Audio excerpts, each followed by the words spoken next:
So today I am going to discuss some of the coaches who should be considered for the possible Oklahoma job that's now opened up, obviously with Coach Lincoln Riley moving to USC, beyond the usual suspects. Obviously, people are talking about Coach Stoops, Mark in this case, and you're going to hear Mike Leach's name thrown about, and several others who are sort of what I call the usual suspects. I'm going to throw out some unusual suspects, and frankly, one of my first calls, if it was up to me, would go to Jay Norvell.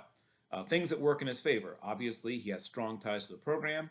He's coached a couple of different positions there. He's been a wide receivers coach there. He's been a co-offensive coordinator there. Worked there for two different stints. As a co-OC, he was there from 2011 to 2014. Now, he's a little older. He's age 58, but he's been a winner in a place where it's not that easy to win. I think there's a lot of things that work in his favor, but he's 33 and 26 at Nevada. He has very strong offensive credentials. He's done great work with tight ends, wide receivers, quarterbacks. He's a great fit to me, and I'll be shocked, or I can't understand why they wouldn't at least make the call. Moving on, if you want to go young, there's a lot of younger coaches who I think will be considered as well. Neil Brown at West Virginia, once again a guy that has a lot of strong quarterback credentials. His buyout is $5,837,500. Oh, and just to go back to Jay Norvell, he's one of the great bargains in all of coaching. Jay Norvell is slated to make, or this year made, $619,250. $619,250 per year.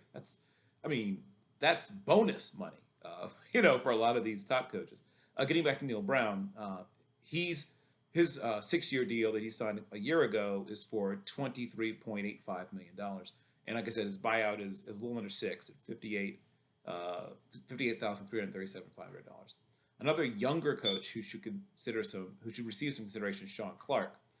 Sean Clark started as a GA, has worked mostly in the Midwest, and a little bit in the South. So he doesn't have a lot of, really ties to that part of the country. But he's 46 years old. He's gone 19-5. He's had a great career, even though it's a short one so far. He's still a very young coach. But I would consider him. And obviously, he has ties to Scott Satterfield, who's another guy whose name has been bandied about for lots of jobs and interviewed last year, obviously, with South Carolina. Satterfield, of course, makes $3.25 million as a $5 million buyout, and he's gone 69-42 in his coaching career. Now, the problem is he has a little Bobby Petrino in him. He's a guy that seems to always be looking for the next job, and it's cooled a little bit around his name just in general.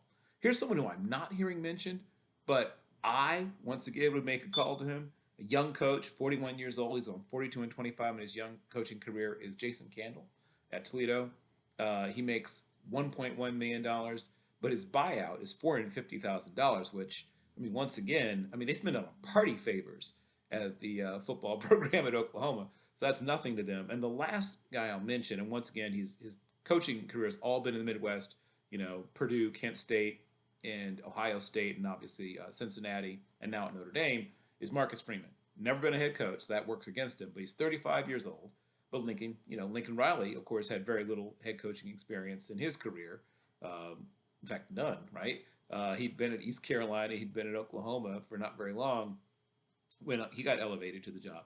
But Freeman is 35 years old. He's terrific. He's organized. He's smart. He's disciplined. And he's a really good recruiter. And they want to get better on defense. I would certainly give him a call nonetheless. Those are some of my sort of off the beaten path candidates for the Oklahoma job.